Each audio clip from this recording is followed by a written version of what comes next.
Shruti is going to be the one doing it. Oh.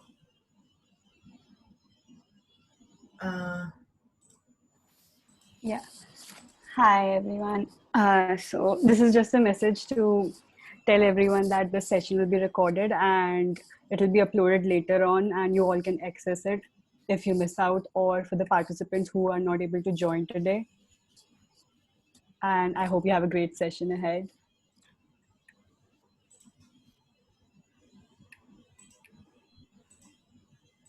Okay, thank you. Yeah, so we are going to put the spotlight on me, so the recording will only have me. So it's up to you if you choose to keep the video on or off. You can also mute yourself. In fact, I'm going to mute all of you. So you can unmute yourself if you want to ask me any questions. The recording will pick up the audio but not your face. And you can also chat with me. In fact, I love this chat feature. So please don't wait until the end of the session to ask me questions. You can actually ask me questions as the session is going on, because otherwise, I don't really know what you're asking. Sometimes you need a context. Okay, so thank you everybody for attending the first session, official first session of Sugar and Spice. And this is actually a workshop that I do conduct quite often in my private practice.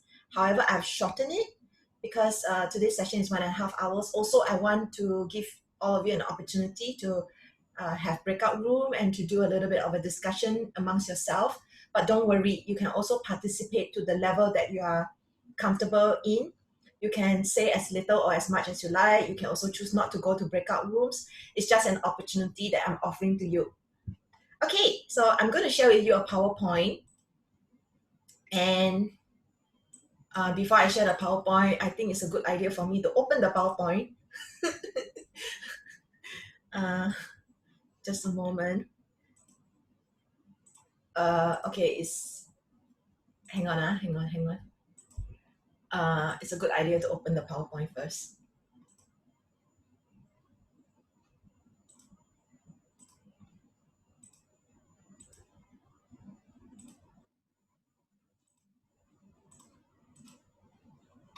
Okay, so once again, you can private message me if you have any questions. This is my PowerPoint. It's a shortened version of my workshop, Sex and Sexuality 101. So it's a shortened version. So a little bit about myself. My name is Martha. I am a relationship counselor and clinical sexologist. I've been practiced for 11 years in Singapore. I do travel around Asia, and I have taught in Australia, Malaysia, Indonesia,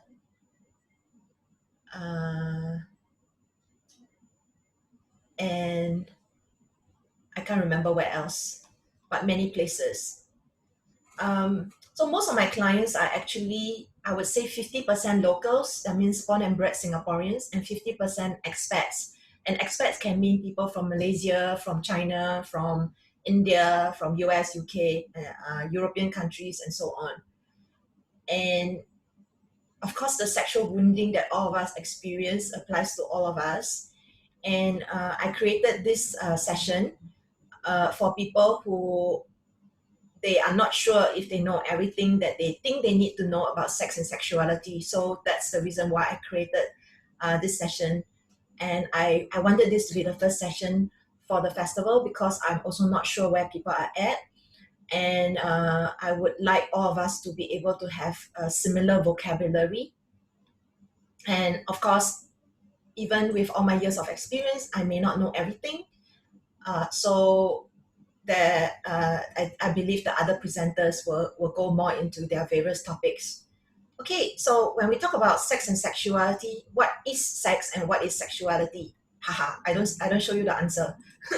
So maybe you can type what is sex and what is sexuality in your own words.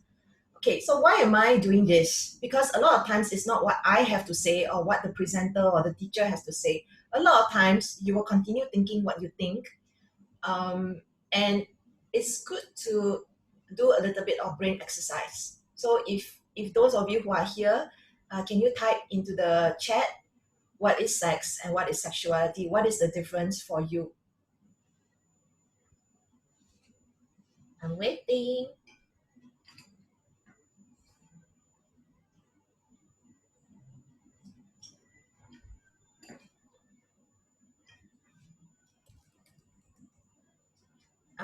Yeah. So when you type, if your message is to everyone, then I may read out your name. But if it's a private message to me, then I will read out your answer, but not your name. Okay. So Xiaoyin says sex is gender. What is sexuality?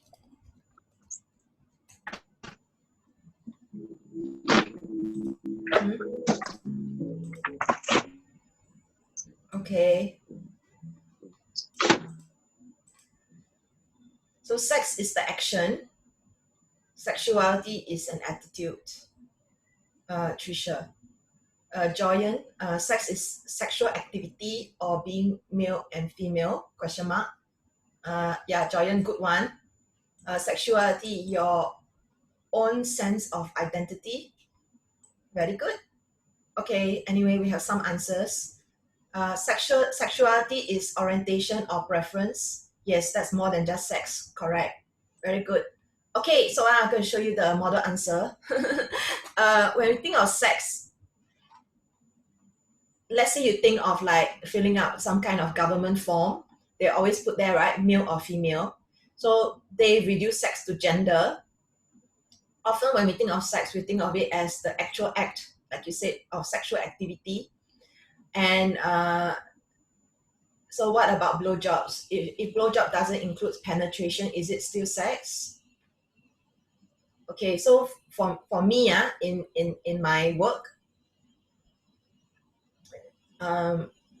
you can have sex the moment you get horny and you are engaged in some kind of expression of that drive. So let's say, for instance, I fantasize. So fantasize is also, to me, self-sex, because I'm having sex by myself.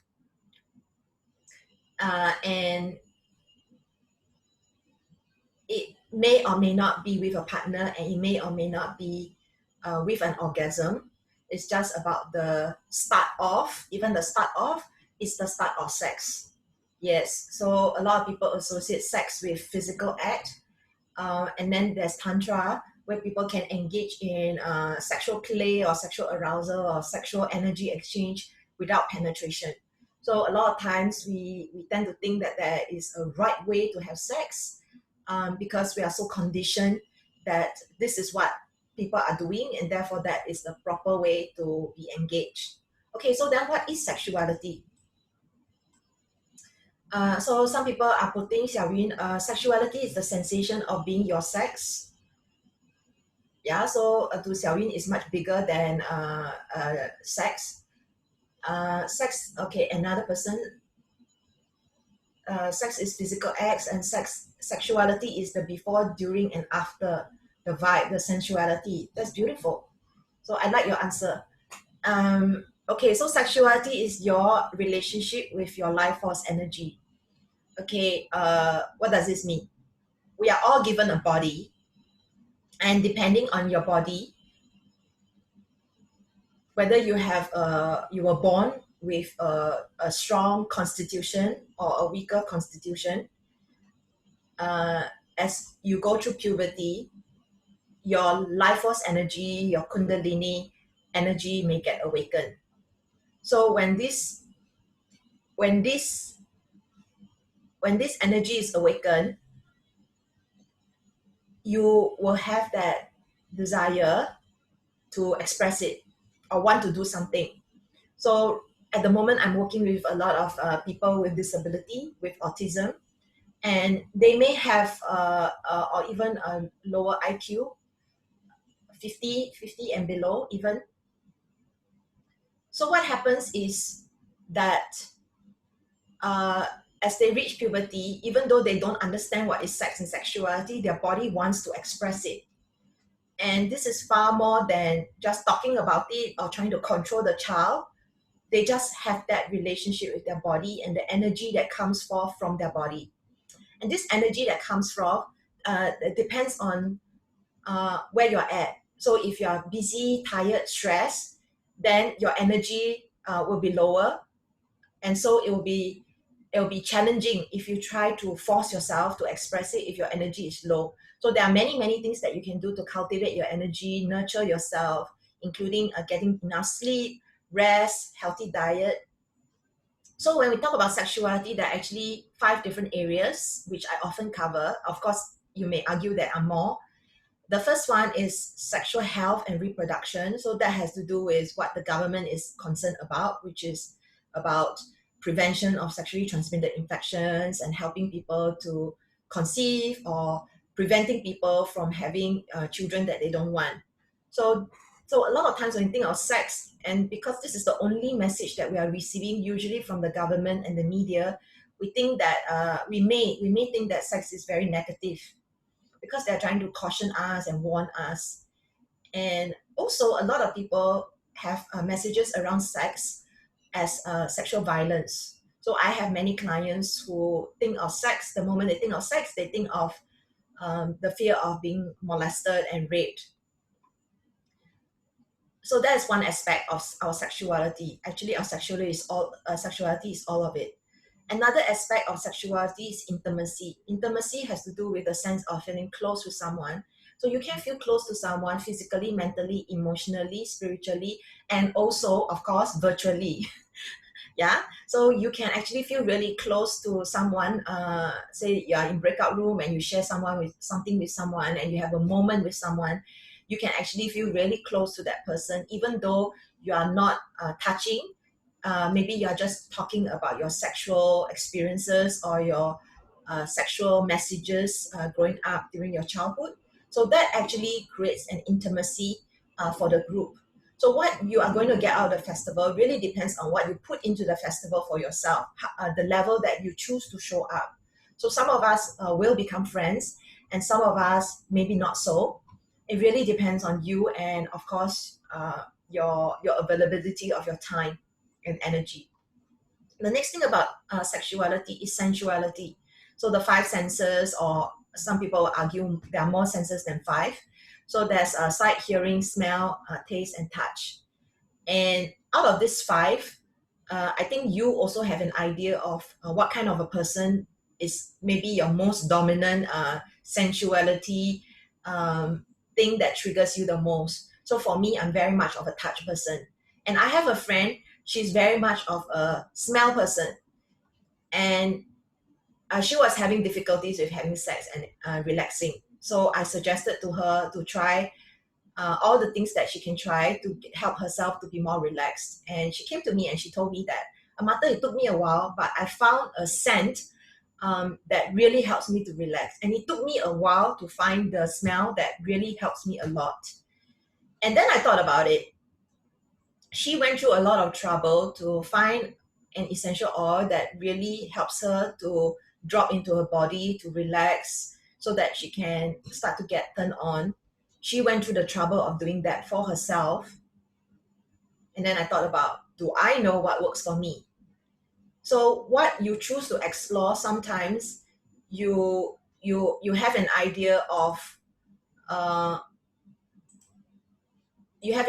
what might work for you. That's why you even choose to explore it. So I actually don't know what oil she used. I really don't know. But I personally love rose. And I don't know why, but I have always not liked lavender. Even though everybody says lavender has all these amazing therapeutic properties, I don't like lavender. I like rose the most. And rose is expensive. So we have a session, later tonight by my friend Sri. She's going to be talking about essential oils and the properties of essential oils that will support your sexuality. Okay, so the next one that is related to our sexuality has to do with our gender identity. Our sexual identity. And even then, there are 3 parts. So don't just think sexual identity has to do with being male or female. It actually also means also means gender identity. So to be more specific, your gender, what you identify as, whether you identify as heterosexual, gay, lesbian, bisexual, transgender, questioning, queer, asexual, whether you identify as demisexual. There's all these new terms coming up, and sometimes it's really hard to keep track of it. However, as a sex educator, of course, I try what I can. I every day I spend a little bit of time learning. Then sexual orientation. So some people may feel that they identify as GLBTQ. I, questioning or intersex, but they may be comfortable or not comfortable with the body that they were born in. Gender role actually is something that really speaks a lot to me. So for a long time, I did spend some time questioning myself. Did I like being born a woman? Do I feel uncomfortable being a woman? And I realized that I was happy with my body, with my identity as a woman. I was comfortable with being a heterosexual or maybe a heterofluid. However, I really did not like the responsibilities and expectations of society on me as a woman. I had a lot of struggle with it, so much so that even when I started my practice 11 years ago, I was not wearing makeup. I was wearing yoga pants to see clients. And now to think of it, it looks so unprofessional. But back then I was thinking, don't just look at me as a woman, even though I am a woman, but I am not a woman who likes being a woman. And it was through the years of working with clients that I realized I needed to completely embrace all of myself, including making peace with the expectations and the roles of being a woman. So just because I feel scared when I dress up and am sexualized or objectified, it doesn't mean that I keep hiding in the shadows and not embrace all of who I am. Because if I embrace all of who I am, then I'm modeling for my clients more than just telling them what to do with their lives or giving them advice. It's actually showing them through my lives that I have made peace and that they can have somebody that they can look to make peace. So sexualization has to more do with the shadow side of of our sexuality. So sexualization has to do with treating someone as a sex object. Okay, so this is not such a nice story, but many years ago, I put up this video of me demonstrating an energy orgasm. So a client of mine actually, uh, uh, okay, I can't remember if this was a client, but somebody emailed, I think it was a client, emailed me and said, I watched the video of you doing the energy orgasm and I cannot help being turned on and masturbating to your video. So I emailed this client back and said, I did not put up the video for you to masturbate to me. You do not have my permission to masturbate to me. And so then he emailed back, then why did you put up the video? So I'm a sex educator who chooses to model for clients how to be, but it doesn't mean that I wanted to be used as masturbation material. So this client didn't understand the difference. And this is part of the frustration I think that we feel in our work. And I think Joyan will be able to, and Dani will be able to talk about it in their sessions. How do they reconcile between being a performer and being treated as masturbation material in their work?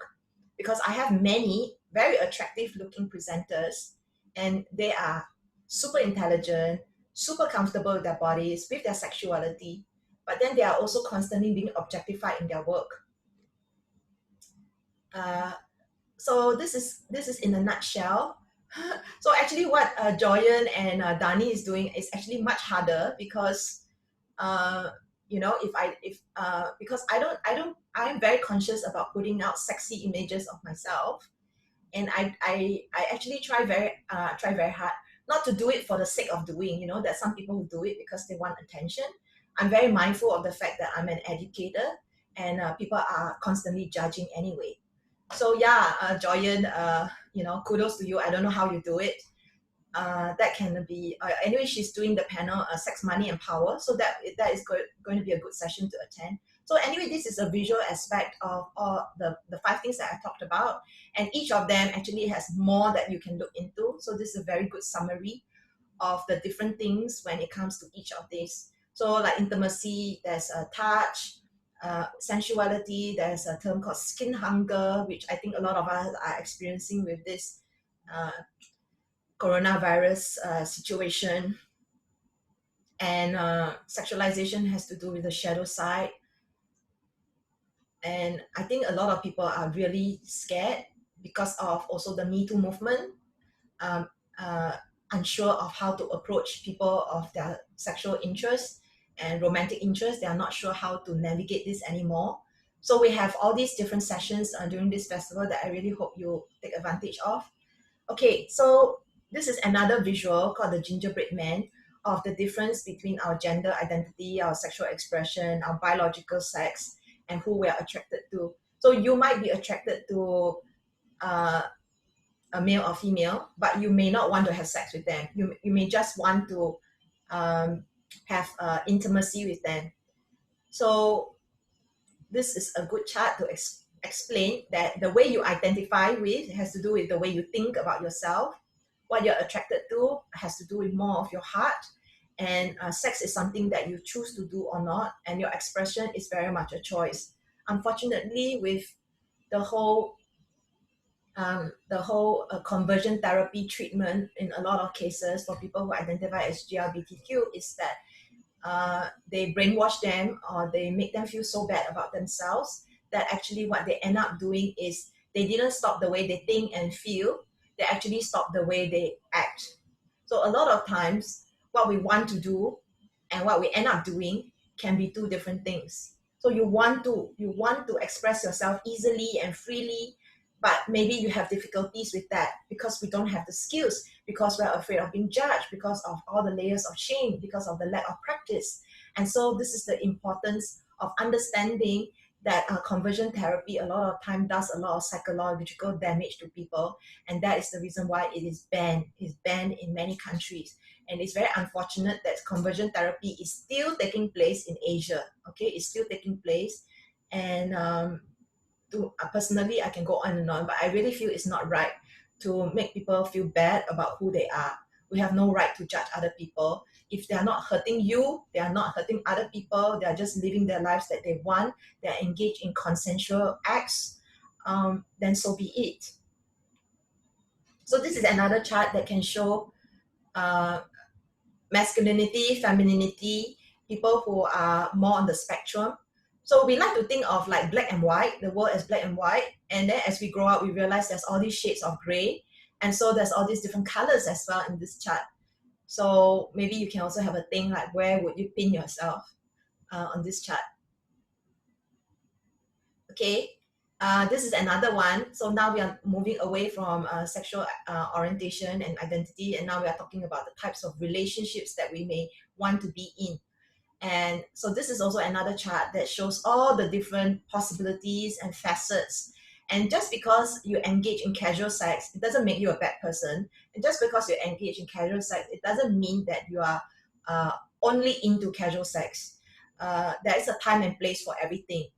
And I think a lot of parents try to protect their kids by telling them that casual sex or swinging or this or that or whatever is bad, or even cheating. However, think about it.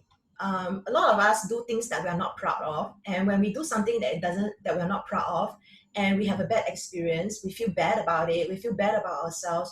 We hurt other people, and we learn from it. And then we decide that this is not who I am, and this is not what I'm going to do anymore. So what about people who choose to keep doing this who are serial cheaters?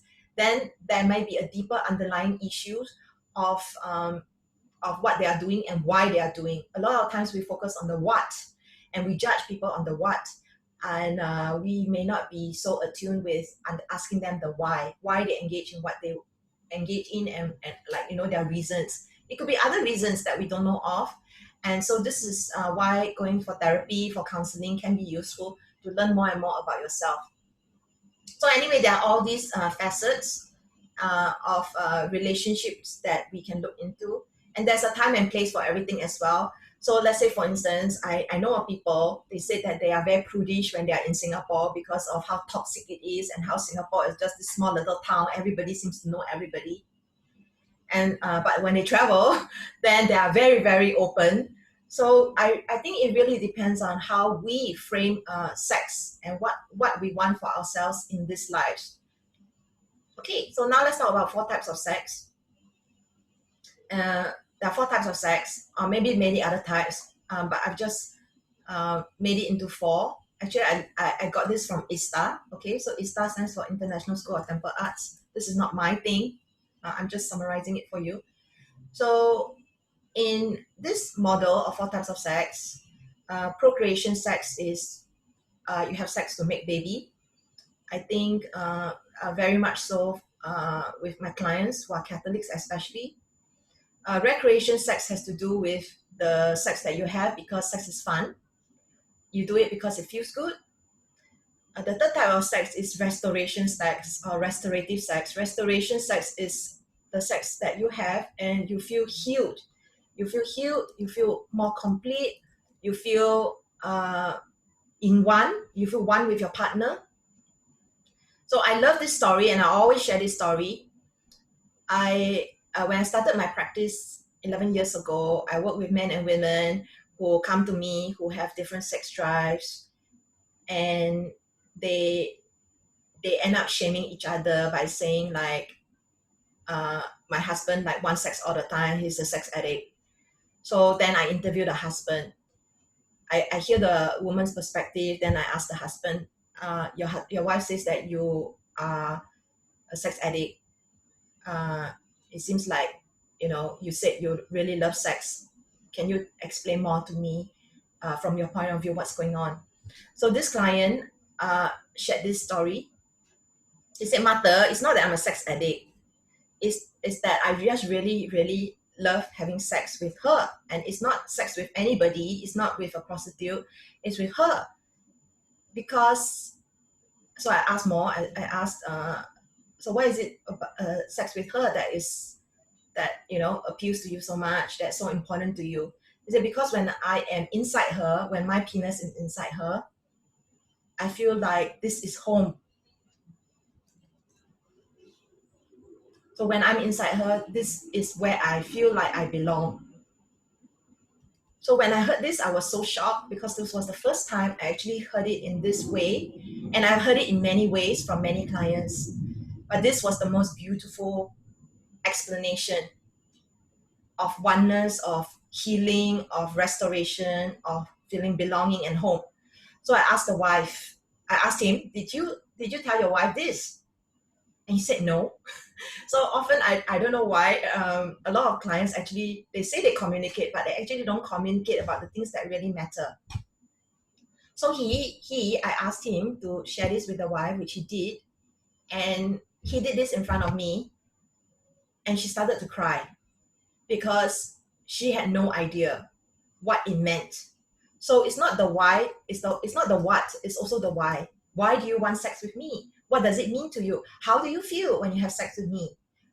So when she started to understand that this is the capacity, this is the ability that she has to offer to her husband to restore him, to prepare him for war, then she started to be less judgmental about the interaction between them.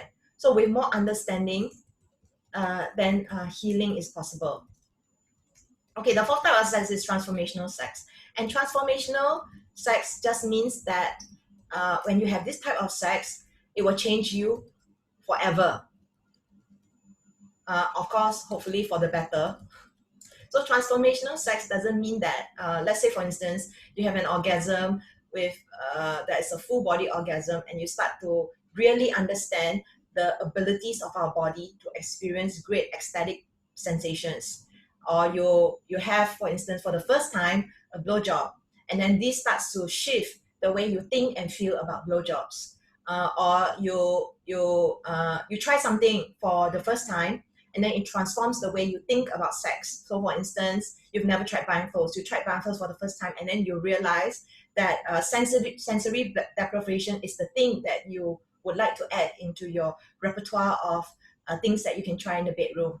So this is what I mean by transformational. So please don't think like transformational sex is this big thing where the skies open and you see angels and gods singing at you. That can happen. However, I think transformational sex can also be many, many different possibilities as well. Okay, so what is an orgasm? You can read about it.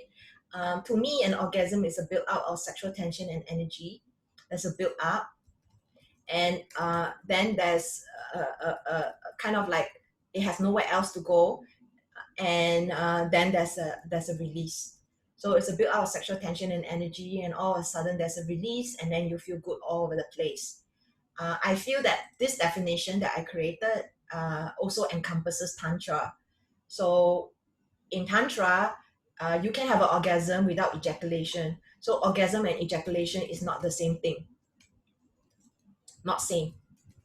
Okay? It's just like how people with vaginas, they can have orgasm without ejaculation. And so why is it that we keep thinking that people with penises, they can, orgasm is ejaculation? So with some learning, it is possible to separate orgasm and ejaculation. Tantra. So I just want to say, actually in Tantra, traditionally, there is no tantric massage. So tantric massage, the term that is popularized by my teacher, Joseph Kramer. He's the creator of sexological bodywork and also the erotic school of touch. You can actually Google them, these terms. And he created these terms because he created some unique genital massage techniques, and he just called it tantric massage. And he also called it Tao massage. So traditionally, this term actually didn't exist.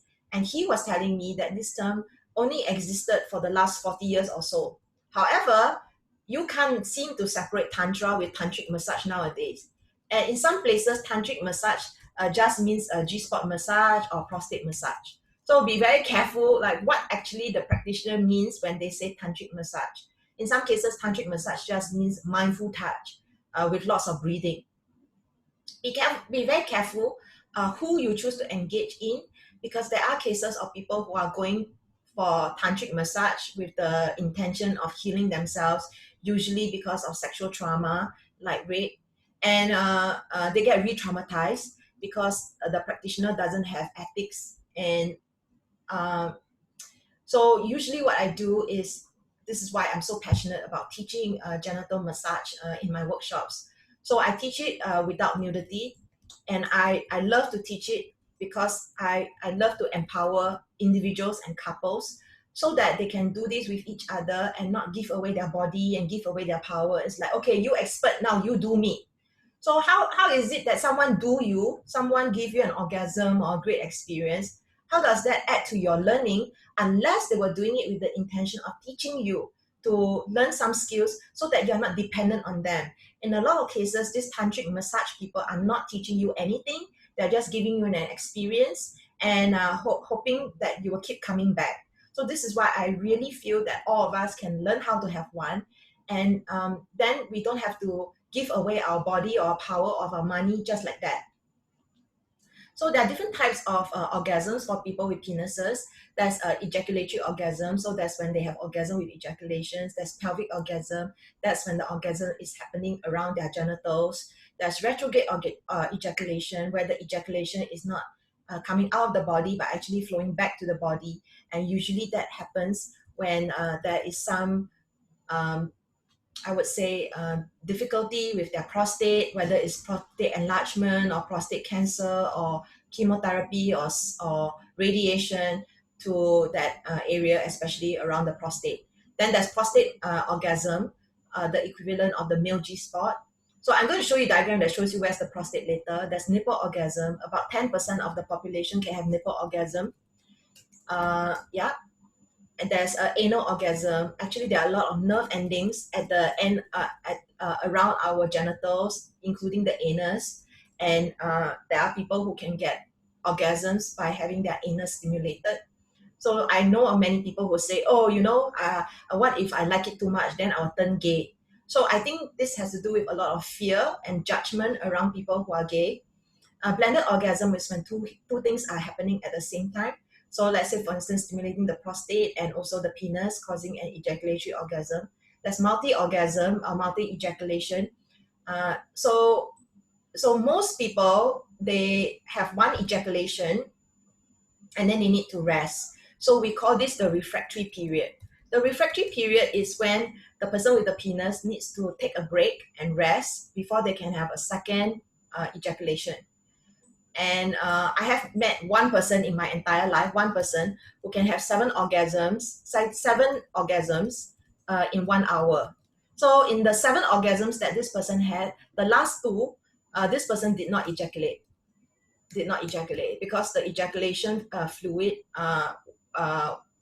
was finished, However, the sensations that this person was experiencing was was exactly as if the person had ejaculated. So some people can have multiple ejaculations and some people cannot.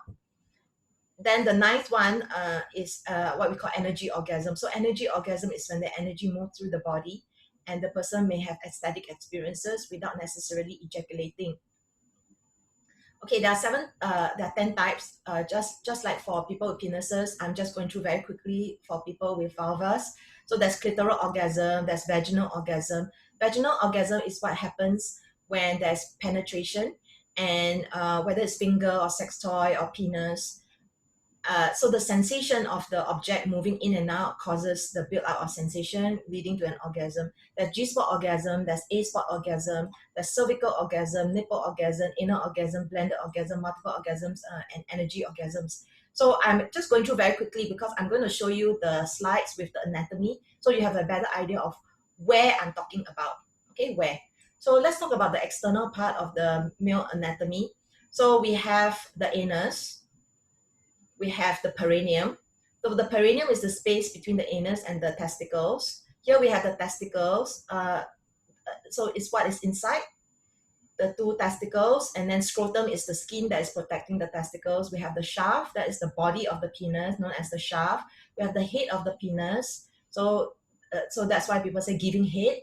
So like that means blowjobs. So this part, the head, also is covered by what we call the glands. And then this part here, if you pull back the foreskin, so I sometimes describe the foreskin like, this is something that moves back and forth like a sock. And here, the frenulum, I call this the reverse V shape, of the penis. So this part is known as the most sensitive part of the penis. And of course, the shaft is sensitive as well. So now let's talk about the internal. So what happens is, let's say the sperm starts to be produced in the testicles, they mature in the epididymis, and when the person wants to ejaculate, it goes through the vas deferens, this tubing, the purple one, and it will gather, it will collect so the sperm is about 1 teaspoon, and together with the seminal fluid is about 1 tablespoon. So what the seminal fluid does, it actually acts as the food for the sperm, and it also acts as a form of lubricant, and it also helps the sperm to be able to swim in this fluid. Okay, so together they form the sperm and the seminal fluid, they form the semen. And under the bladder, you can see the prostate. So this is where I was describing to you is the equivalent of the male G-spot. So this is under the bladder. So when there are, due to reasons that we don't know of, they may have prostate enlargement, and this may cause difficulties with peeing, and it may cause difficulties with ejaculation if they are going through treatment on the prostate. So what the semen does is the sperm will combine with the seminal fluid, and with the build-up, then the release actually happens with the help of the prostate gland. So the prostate gland also helps to pump the ejaculation out. So this is what we mean, like they want to come out, but if the prostate is compromised in any way, it may flow back into the bladder. So there are people who think, oh, because it flows back into the bladder, then there's no ejaculation. The ejaculation is just absorbed by the prostate. Are you still seeing the video? Sorry, wait, just hang on. Share screen again. Okay, can you please mute yourself? Okay. So I was distracted. Okay, so there's another thing called the ejaculatory duct. So what this does is it is believed to produce a liquid called also known as the precum. What this does is it lines the urethra so that the urethra is more alkaline. So the pee that we have is quite acidic. So what it does is it will kill the sperm. So what the body does is it produces a liquid called the precum to line the urethra to prepare the body for the semen to come out with the help of the prostate gland. So what I say in a quite, I don't know, crude way, I say that first you roll out the carpet with the help of the precum. You roll out the carpet before you send out the soldiers. So that's how I say it. Okay, so another view of where possibly the prostate is. So one way to stimulate the prostate is wearing gloves through the anus, or you can actually try to reach for the prostate through the perineum. Okay, so now talking about the female anatomy, people with vulvas. We have the anus, the perineum. We have this area called the fossa, which is what the area that doctors cut to help support the delivery. Although I think you can argue it's not necessary. That's the Bartholin gland. So the Bartholin gland produces a liquid every day and it's on the sides of the vagina. What it does is it produces a liquid to help the genitals to be more moist. So people with vaginas will have some kind of a discharge every day, and that's normal. So when you open up your thighs, you will see just next to the thighs, you will see the outer lips and the inner lips, known as the labia majora and labia minora. They call it the outer and the inner. And we have here the clitoris. So it looks like it's just a button, but it's more than a button. It actually has a whole structure internally. And we have the clitoral hood, which actually acts as the equivalent of the male foreskin. And actually the clit has 8,000 nerves. When you stimulate this area, the sensations will spread, not just externally, but also internally. This is another view. This is an internal view of where the G-spot might be for the person with the vagina. So this is the urethra, this is the vagina, this is the anus. So this is where she pees from. And what happens is there's a gland called the skin glands that is just around here, which is if you open up your inner lips, if you open up, you can probably see like two little puncture marks here alongside diagonally the urethra. So what the skin gland does, it produces a liquid, and this liquid will start to drain into the urethra where you pee from. Will start to drain. And so if you do release it, you'll realize it's not coming from the bladder, which is deeper inside. It's actually coming more on the 尿道, yeah, the urethra. And so what you can do to stimulate the G-spot is you can go on the upper wall of the vaginal canal, and you can just kind of stroke to look for it. So you can drag on it, you can go round and round it, and you can press that area that feels rough or feels like it's bulging. And it does not necessarily feel like a button, contrary to what people think. It can just feel like an area that doesn't feel smooth. So that actually the liquid in the skin glands that goes into the urethra may bulge into the vagina, allowing you to better locate the G-spot. And so this liquid may or may not be released during what we call female ejaculation. So the female ejaculation can happen before, during, or after orgasm. So it doesn't happen during orgasm necessarily. It can happen before orgasm, during orgasm, or after orgasm. There's also another spot called the A spot, second G spot, epi spot, A spot. So let's say this is the vagina, this is the anus, this is the vagina, this is the cervix. So at the end of the vagina, there's the cervix, which is the entrance to the womb. So the A spot is here. Okay, the A spot is basically, if let's say this is the G spot, then this is just go in further. So how to go in further if your fingers are not long enough? So this is the reason why people use sex toys that are longer. So it doesn't have to be very fat. You just need something longer so that you can explore the internal parts. And they believe, look it up. They believe that if you stimulate the A spot for 30 days or something like that, then this person will have a vaginal secretion very easily. So you can use Wikipedia and read more about this spot. Okay, now I want to talk a little bit about lubricants. There are different types of lubricants on the market, and it's very confusing. There's water-based lubricant. So KY, Durex are water-based. Okay, so all the Durex products, Durex lubricants in Singapore are all water-based, and you can find them easily at Guardian and Watson, water-based. There's hybrid lubricant, and then there's silicone lubricant. So silicone lubricants are the lubricants that feels the most like oil, but it's not oil. It feels the most like vaginal secretion.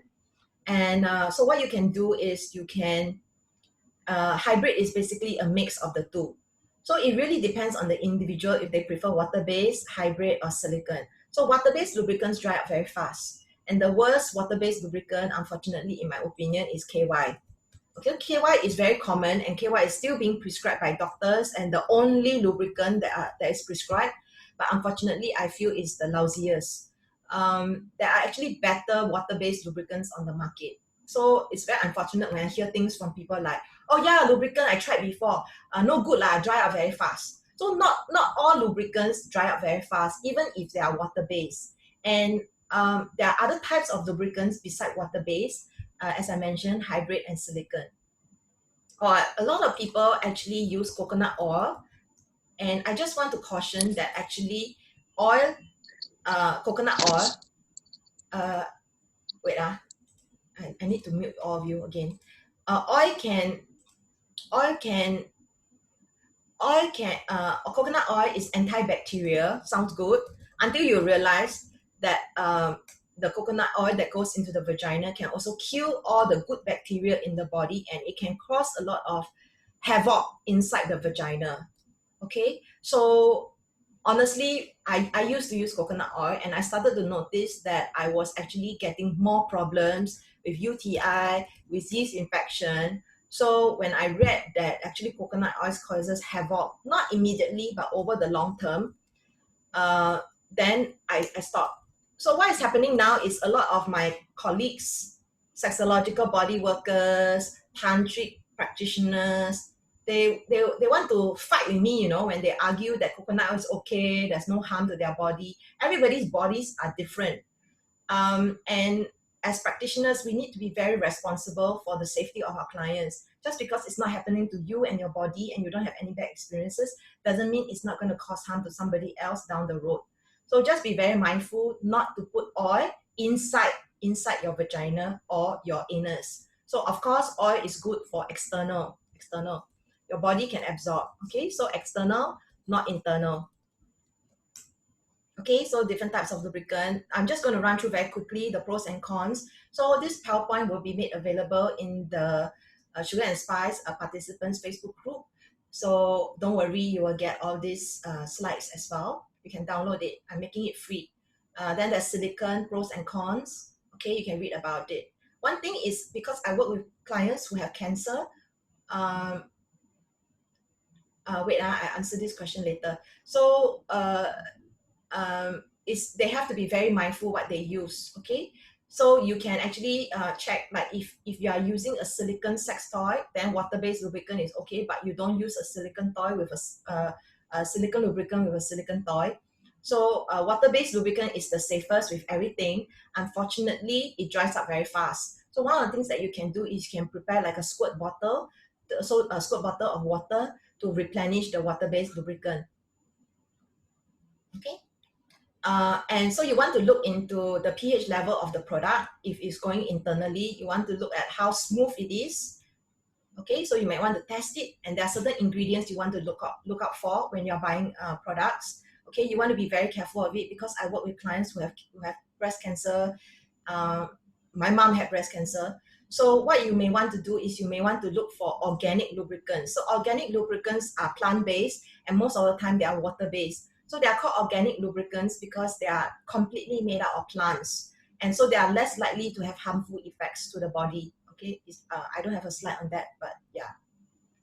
Okay, so you can read all these, okay? You can read all this later. I don't want to go into it.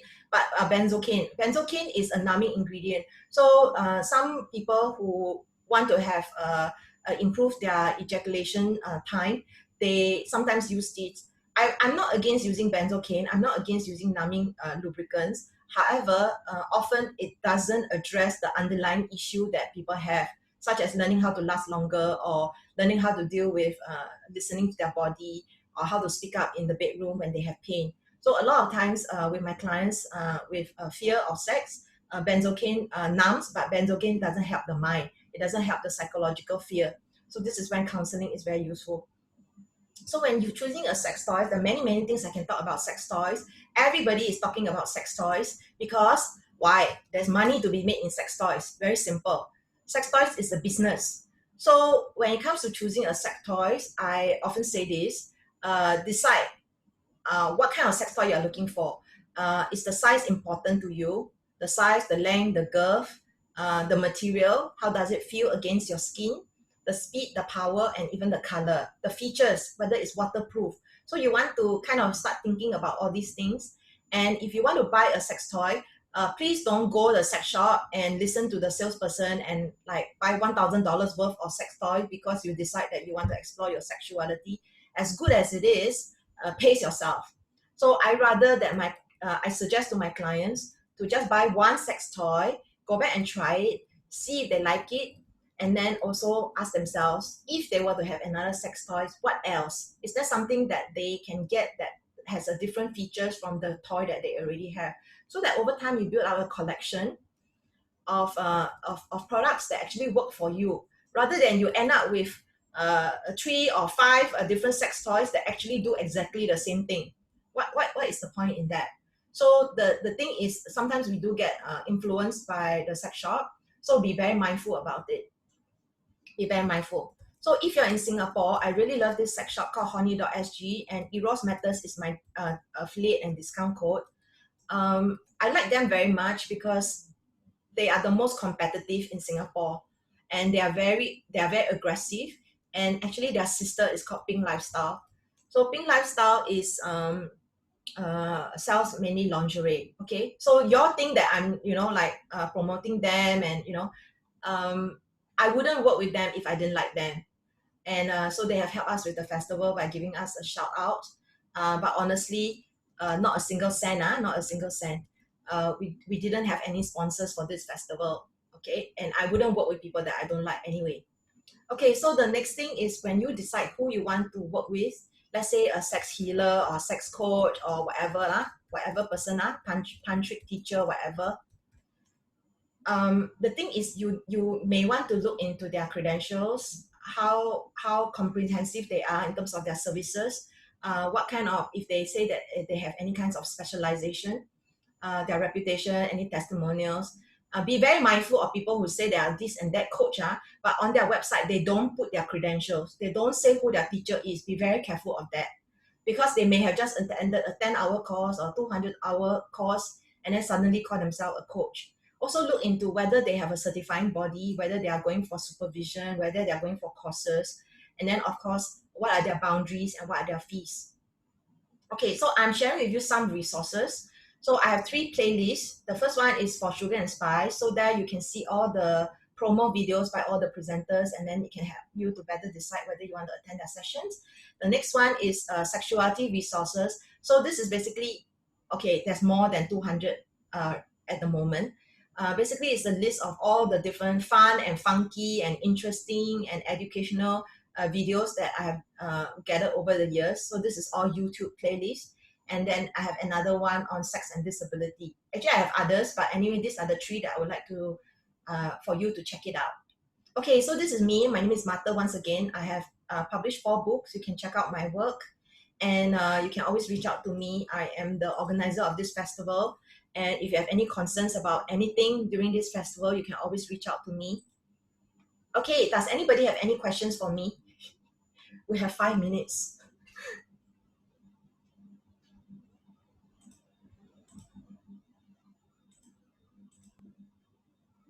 Any questions? Awesome sharing, Martha. Yeah, I kind of went a bit like a bullet train, right? Yeah, but still able to catch a lot of good points and stuff like that. Yeah. So just remember, okay, that I know you may feel a bit overwhelmed with the anatomy things. I want you to know that it took me a long time to learn all these anatomy things, because I come from an art stream and I always have this belief like anything medical is not my thing.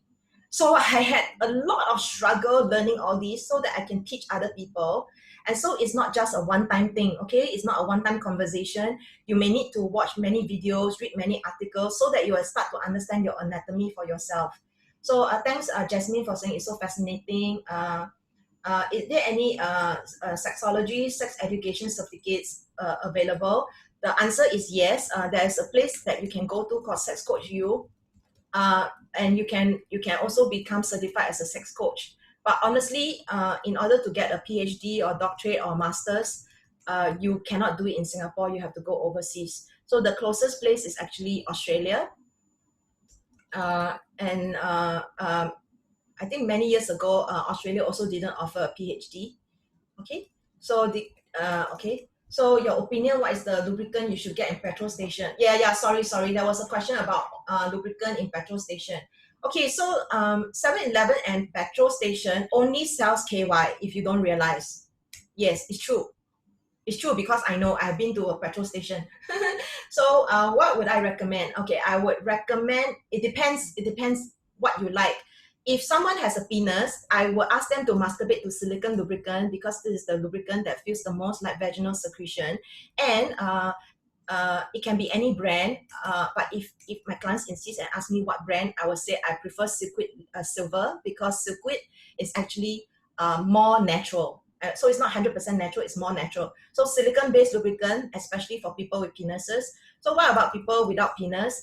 Let's say a natural lubricant.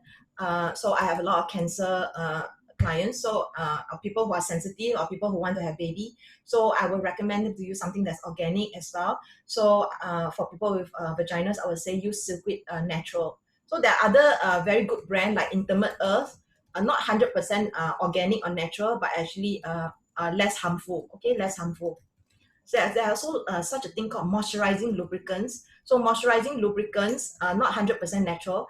A brand that I really like is Liquid Silk, okay, Liquid Silk. So I have this client, she had vaginal dryness with cancer, so she just used Silkwood Natural to moisturize her genitals 2-3 times a week, and then her sexual pain actually went away. Okay, why do people like to use sex toys? Good questions. Because if we use our hands, we get tired.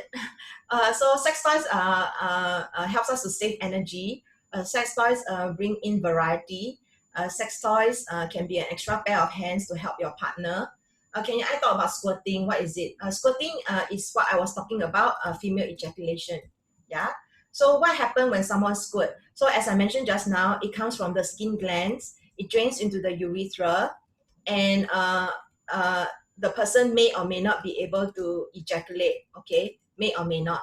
A lot of times you think it's because of the wonderful hands, but a lot of times it's actually because the person with the vagina is unwilling to ejaculate. Okay, female ejaculation or squirting is the same thing.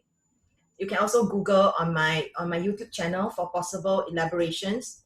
Okay, I have 800 videos on my YouTube channel. So where can you find out more about erotic massage? You can okay, the best way to learn, honestly speaking, is come to my workshop, but my workshops has no nudity. So some of my clients actually find it difficult to learn. Or you can go to my website under products. Okay, I have 2 videos, and these are the training videos that I use when I was learning sexological bodywork. So there's Fire in the Mountain and Fire in the Valley. So Fire in the Mountain is for penises, and Fire in the Valley is for uh, uh, Fire in the Vulva is for people, Valley is for people with vulvas, and Fire in the Mountain is for people with penises. So you can actually watch the videos online. If you don't download it, it's okay. It's not illegal. Okay, the moment you download it, it's considered illegal. It's considered porn. So don't download lah. Just watch online. Don't download.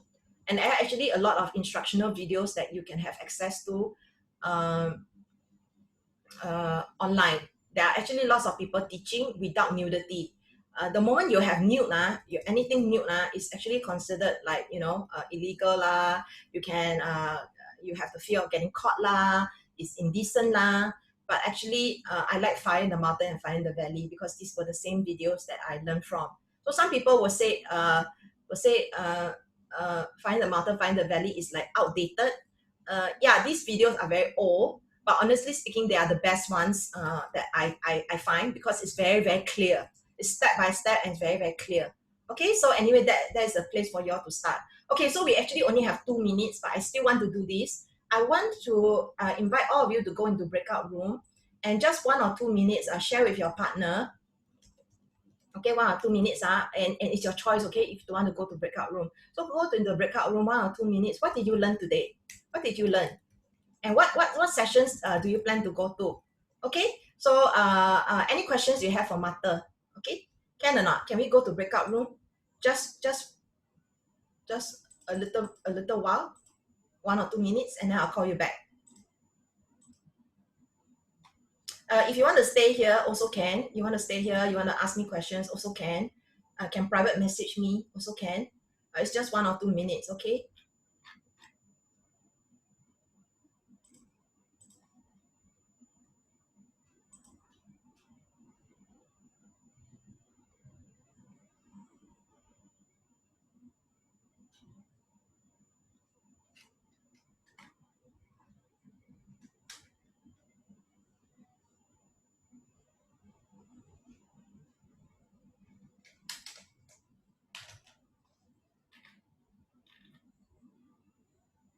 So the rest of you don't want to go to breakout rooms? Because some of the rooms only has one person.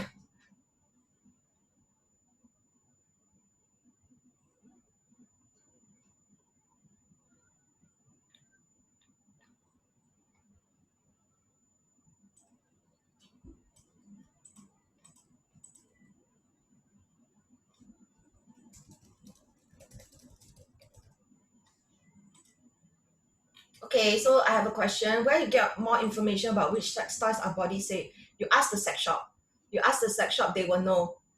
So what are body safe sex toys? Body safe sex toys are usually made of medical grade silicone. Okay, medical grade, that means this toy is never ever going to erode in the vagina. Medical grade silicone toys are very safe. Of course, glass is safe, porcelain is safe. So basically anything that is non-porous. What are some reliable shops? Honey.sg is one. Honey.sg is good. Food grade.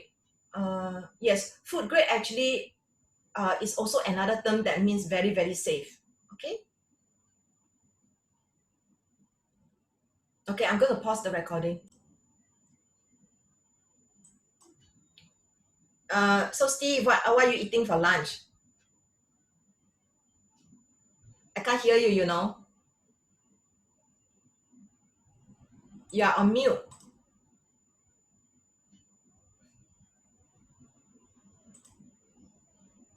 Can you hear me now? Yeah. Yeah, I'm making yogurt. Oh my God. Does it mean you have to keep stirring? Yeah. Otherwise, the milk will stick to the bottom and burn. Okay, thank you for sharing. Okay, thank you everybody for coming. How was the breakout room? It was just a short one. I just wanted you guys to, have a little chat with the other participants, make some friends. The festival is not about me. The festival is about all of you. The festival about you making connections, feeling that you are not alone, because we buy into the lie that we are alone. We are not. Okay. You never know. I'm just as miserable, if not more miserable than you. Okay, I'm just joking. Okay. Any comments? Last words? I know you all need to go already. Last words? Yeah? So, okay, everyone's very quiet. So thank you for coming. We love people who come. Again, another joke. By the way, these are my only jokes. Okay, yes, so thank you. Thank you, everybody. Yeah, I think it's just a quick introduction. And we have so many amazing presenters, honestly speaking. They are amazing. So, yeah, so see you around, okay? And tonight we have the huddle, right? 8:30 Singapore time. Okay, I'm going to end it, okay? So I'm going to kick all of you out. Okay, bye-bye. Take care. Go eat. Thank you, everybody. So please fill up the feedback form. Bye-bye. Thank you. Yes, we love people who come. Okay, bye.